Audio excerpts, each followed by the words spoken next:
Hello friends, welcome back to सरकारी job and result alert YouTube channel. Friends, आज के इस वीडियो में मैं बताने जा रही हूँ कि एपीएससी की रिक्रूटमेंट आई है और ये नोटिफिकेशन आज ही जारी किया गया है, तो मैं आपको इसके बारे में डिटेल से बताऊंगी। तो चलिए शुरू करते हैं। फ्रेंड्स, जैसा कि आप देख पा रहे हैं, ये मेरा ऑफिशियल वेबसाइट है। इस पे भी मैंने सारा इन्फॉर्मेशन एक जगह दे दिया है और मैं भी इसके ऑफिशियल नोटिफिकेशन पर भी लेके जाऊंगी और सारी डिटेल वहां भी मैं देखूंगी। तो ये टोटल पोस्ट है 577 की। लोकेशन आसाम की रहेगी और लास्ट डेट 24 जुलाई की है। और पोस्ट अभी मैं डिस्कस मैं करूंगी कि कौन कौन सा पोस्ट है इसमें। तो चलिए हम देखते हैं। ये पोस्ट जो है 577 में असिस्टेंट इंजीनियर की सिविल में 222 पोस्ट है, जूनियर इंजीनियर सिविल की 344 पोस्ट है और असिस्टेंट आर्किटेक्ट की 11 पोस्ट है। तो इसकी एलिजिबिलिटी की बात करें तो सबके लिए अलग अलग एलिजिबिलिटी है। जैसे असिस्टेंट इंजीनियर सिविल की बीई और इक्विवेलेंट डिग्री होनी चाहिए और इसमें एक है कंडीशन कि आपका रेगुलर से होना चाहिए। रेगुलर से अगर आपने कहीं डिस्टेंस लर्निंग से या कॉरेस्पॉन्डेंस से किया है तो वो आपका रिजेक्ट हो जाएगा एप्लीकेशन। तो ये रेगुलर कोर्स होना जरूरी है। उसी तरह से जूनियर इंजीनियर सिविल की आपके पास डिग्री होनी चाहिए, इंजीनियरिंग डिप्लोमा या डिग्री इन सिविल इंजीनियरिंग, और इसमें भी यही है कि रेगुलर कोर्स होना चाहिए आपका। अब असिस्टेंट आर्किटेक्ट की bachelor's degree in architecture from an Indian और फॉरेन यूनिवर्सिटी ये होना चाहिए और should be registered with the council of architecture India. और apart from English the student should have adequate knowledge of at least one official language of the state of Assam. कम से कम एक लैंग्वेज आपको आना चाहिए। तो यहाँ पे देख पा रहे हैं कि ये लैंग्वेज का डिटेल है। अब हम इससे ज्यादा जो डिटेल में हम देखेंगे इसके ऑफिशियल नोटिफिकेशन पर जाके देखेंगे। फ्रेंड्स, इसकी एज लिमिट जो है वो मिनिमम 21 है और मैक्सिमम 38 है और ये काउंट होगी आपकी 1 जनवरी 2020 को। इसमें भी जो भी एज रिलैक्सेशन है वो भी हम देखेंगे नोटिफिकेशन में। पे स्केल फ्रेंड्स यहाँ पे आप देख सकते हैं। असिस्टेंट इंजीनियर सिविल की 30,000 से 1,10,000 है और प्लस ये जो आपका इंसेंटिव है वो ये रहेगा, अलाउंस वगैरह। और जूनियर इंजीनियर का देख पा रहे हैं तो 14,000 से 60,500 प्लस ये एक्स्ट्रा जो है आपका। और असिस्टेंट आर्किटेक्ट की 30,000 से 1,10,000 ये है और एक्स्ट्रा ये है आपकी सैलरी।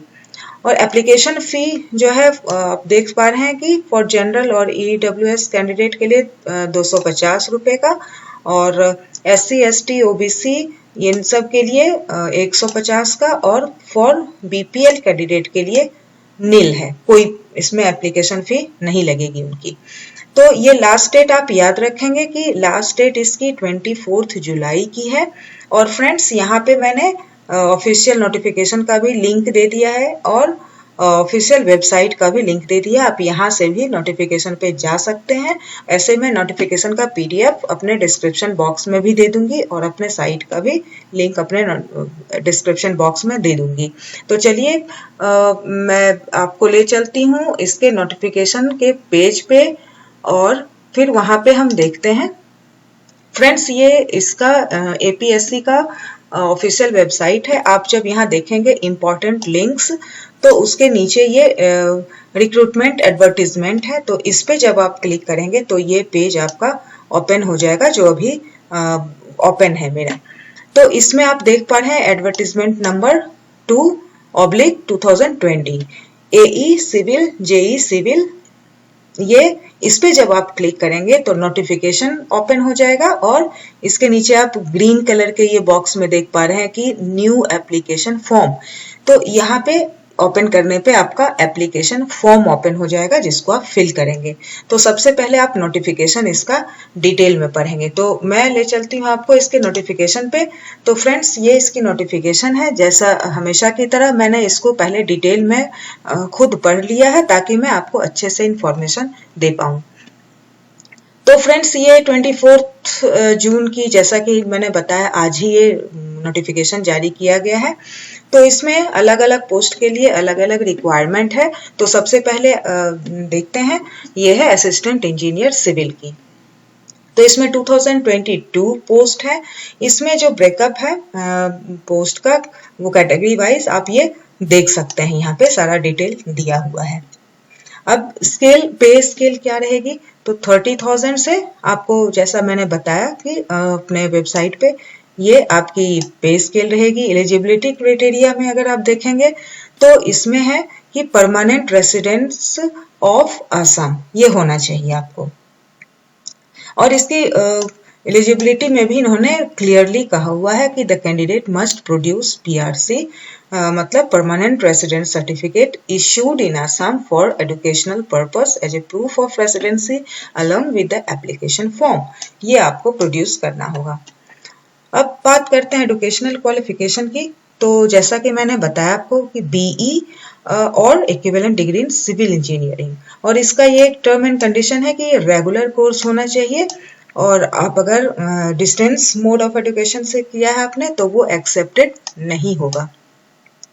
और आपको इंग्लिश के अलावा एक एसएमईज लोकल लैंग्वेज में एक कोई भी लैंग्वेज आनी चाहिए। तो ये इसकी एजुकेशनल क्वालिफिकेशन हुई। एज की बात करें तो 21 से लेके 38 तक होनी चाहिए, और वो जो काउंट होगा आपका 1 जनवरी 2020 को काउंट होगा। अब यहाँ पे आप देख पा रहे हैं कि रिलैक्सेशन क्या है। तो 5 years फॉर SC/ST कैंडिडेट, ये आप सेक्शन देख सकते हैं। अब हम दूसरे पोस्ट की बात करें तो जूनियर इंजीनियर सिविल की, तो इसकी पोस्ट है 344, और इसका जो आप ये देख सकते हैं स्केल जो है इसका 14,000 से लेके 60,500 तक है, ये देख सकते हैं। और इसके लिए भी एलिजिबिलिटी क्राइटेरिया वही है कि आप असम के परमानेंट रेसिडेंट होनी चाहिए।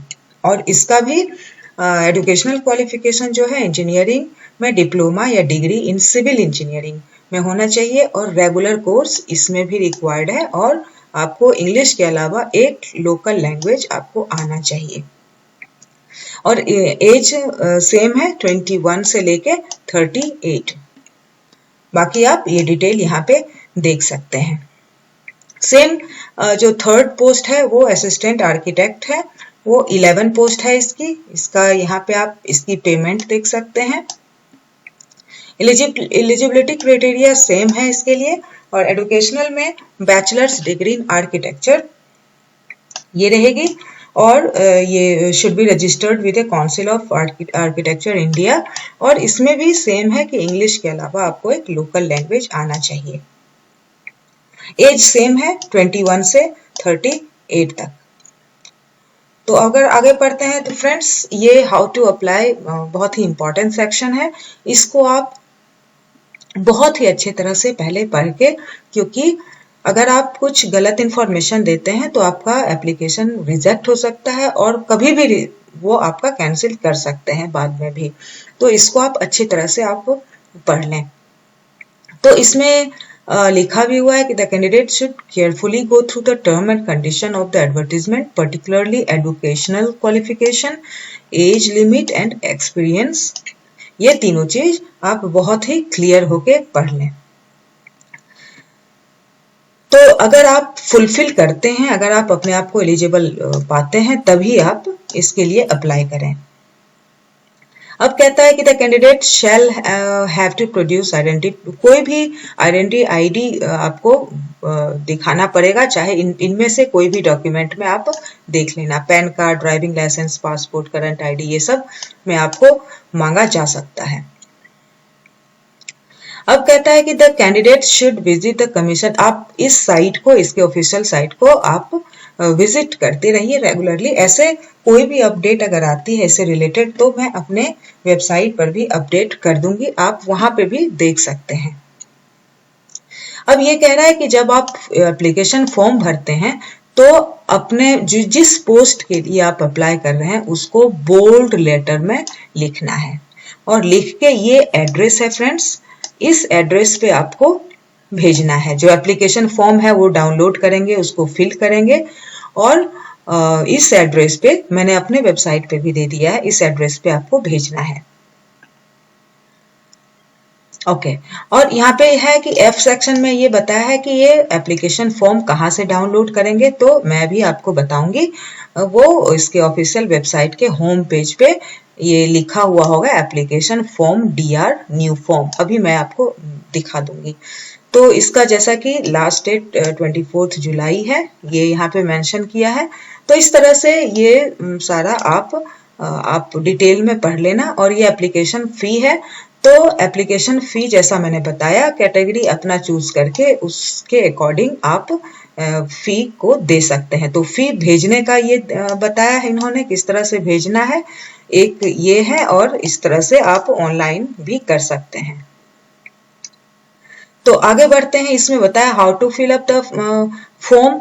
तो ये भी फॉर्म फिलअप करने से पहले बहुत ही केयरफुली आप पढ़ लेना। इसमें बताया गया है कि 1 कॉपी ऑफ रिसेंट फोटोग्राफ आपको एक चाहिए, और बी में अगर जाए तो जो भी आप इसमें कॉपीज ऑफ सर्टिफिकेट्स मार्कशीट सब देंगे तो वो डिक्लेयर्ड आपके द्वारा डिक्लेयर होना चाहिए कि certified to be true copy of the original. ये आप सर्टिफाइड करेंगे खुद को, जैसा कि इसमें दिखा है सेल्फ अटेस्टेड कॉपीज होने चाहिए।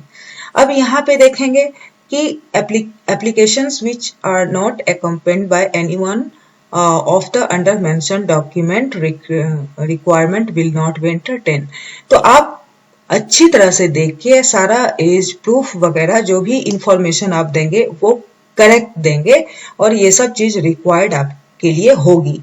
Cast certificate, certificate of and marksheet, age proof, disability certificate अगर एप्लीकेबल हो रहा है तो 2 कॉपीज ऑफ रिसेंट, तो ये सब आप, एंड ये ध्यान में रखना कि व्हाइट बैकग्राउंड के साथ आपका फोटोग्राफ होना चाहिए।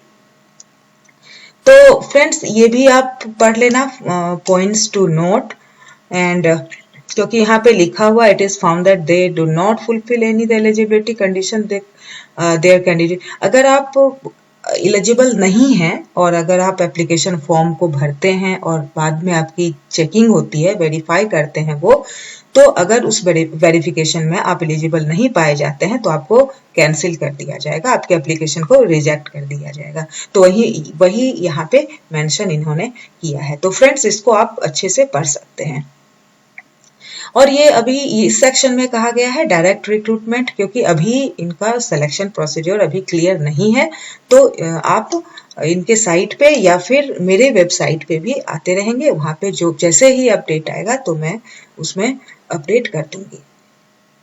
फ्रेंड्स इसमें जब आप एप्लीकेशन फॉर्म भरेंगे तो वहां पे आपको एक ऑप्शन आएगा कि आप एग्जामिनेशन सेंटर को एग्जामिनेशन टेस्ट जो भी आगे ये अपडेट करेंगे तो उसके लिए किस सेंटर को आप चूज करते हैं। तो यहाँ से आप देख सकते हैं कि कहाँ पे आप कंफर्टेबल हैं किस सेंटर के लिए, तो यहाँ पे आप चूज कर सकते हैं। तो फ्रेंड्स ये है नोटिफिकेशन। अब मैं आपको ले चलती हूँ इसके ऑनलाइन फॉर्म पे। तो फॉर्म के लिए आप यहाँ पे जैसा आप देख पा रहे हैं न्यू एप्लीकेशन फॉर्म, ये ग्रीन कलर के बॉक्स में जब यहाँ पे क्लिक करेंगे आप तो आपको ये फॉर्म ओपन हो जाएगा। तो यहाँ पे फिर से इस फॉर्म के अकॉर्डिंग आपको पूरा डिटेल पढ़ना है, और यहाँ पे क्लियरली मेंशन्ड है कि use only blue black ball point pen, आपको यही पेन यूज करना है, इसी तरह का पेन यूज करना है। आप सारा जो नोटिफिकेशन में था वहां यहाँ फिर से इन्होंने मेंशन किया है ताकि आप क्लियर हो जाए कि आपकी एलिजिबिलिटी है या नहीं है, या फिर क्या क्या आपको डॉक्यूमेंट देना है। तो फ्रेंड्स ये है इसका एप्लीकेशन फॉर्म। यहाँ पे आप फोटो पेस्ट करेंगे और साइन करेंगे, इस बॉक्स में आप साइन करेंगे।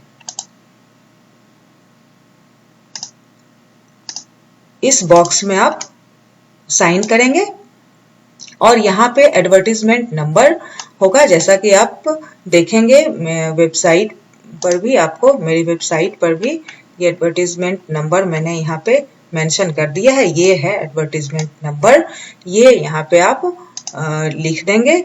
और name of the post and department, यहाँ पे जिस पोस्ट के लिए आप दे रहे हैं तो वहां पे बोल्ड लेटर में आपको लिखना है। अब यहाँ पे अपना नेम लिखना है, ब्लॉक लेटर्स में लिखना है इन इंग्लिश। आप ये ख्याल रखिएगा कि ब्लॉक लेटर में लिखना है। फादर्स नेम लिखना है, मदर्स नेम लिखना है, जेंडर लिखना है। आप एक चेकलिस्ट में जरूर करेंगे कि 1 2 3 4 5, आप बाद में जब आप फिल कर लेंगे तो रीचेक इसके अकॉर्डिंग ही करना, 1 2 3 4 इस तरह से कि आपका कोई छूटा तो नहीं है। तो इस तरह से आप कैटेगरी चूज करेंगे। आप पीडब्ल्यूडी स्टेटस अगर है तो वो देंगे, परमानेंट एड्रेस देंगे, और जो अभी रेसिडेंस जो है अभी कम्युनिकेशन के लिए वो यहाँ पे देंगे। इस तरह से यहाँ पे एग्जामिनेशन जोन का दिया हुआ है। Candidate must choose one of the zone listed in the advertisement as per his her convenience. तो आप यहाँ पे वो सेंटर का नाम देंगे। अब यहाँ पे जो आपने फी, एप्लीकेशन फी जो दिया उसका डिटेल यहाँ पे देंगे, और यहाँ पे आप एकेडमिक प्रोफेशनल क्वालिफिकेशन देंगे, जो आपने आपकी क्वालिफिकेशन है वो देंगे। और जहाँ भी आपका एक्सपीरियंस है, जहाँ पे आप वर्क करते हैं, जॉब करते हैं, वहाँ के एम्प्लॉयर का नेम, एड्रेस, पोस्ट हेल्ड जो भी है आप इंफॉर्मेशन इस कॉलम में देंगे।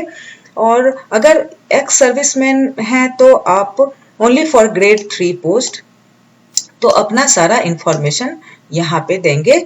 तो इस तरह से आप अगर डॉक्टर हैं तो उसकी डिटेल देंगे और डिक्लेरेशन कर देंगे, प्लेस, डेट और सिग्नेचर कर देंगे इन फुल। और बाद में भी डिक्लेरेशन है, अपना नाम और सारा एज और नेम, फादर्स नेम, सब कुछ आप डिक्लेयर कर रहे हैं कि आपने जो भी इंफॉर्मेशन दिया वो सही है। तो इस तरह से इसका प्रिंट आउट लेकर और इसको फिल करके फिर आप जो एड्रेस मैंने अभी बताया, मैंने अपने वेबसाइट पे भी दे दिया है, तो वहां पे आप भेज देंगे। और लास्ट डेट जो है 24 जुलाई की है। तो फ्रेंड्स, ये रही आज की इस जॉब की डिटेल्स। फ्रेंड्स, अगर आपको ये डिटेल अच्छा लगा हो, वीडियो अच्छा लगा हो, तो इस वीडियो को लाइक जरूर कीजिए और मेरे चैनल को, यूट्यूब चैनल को सब्सक्राइब जरूर कीजिए और शेयर भी कीजिए। और जब भी न्यू डिटेल नोटिफिकेशन आएगा तो मैं डिटेल देती रहूंगी, मैं वीडियो अपलोड करती रहूंगी। और थैंक यू फ्रेंड्स, और best of luck. Thank you.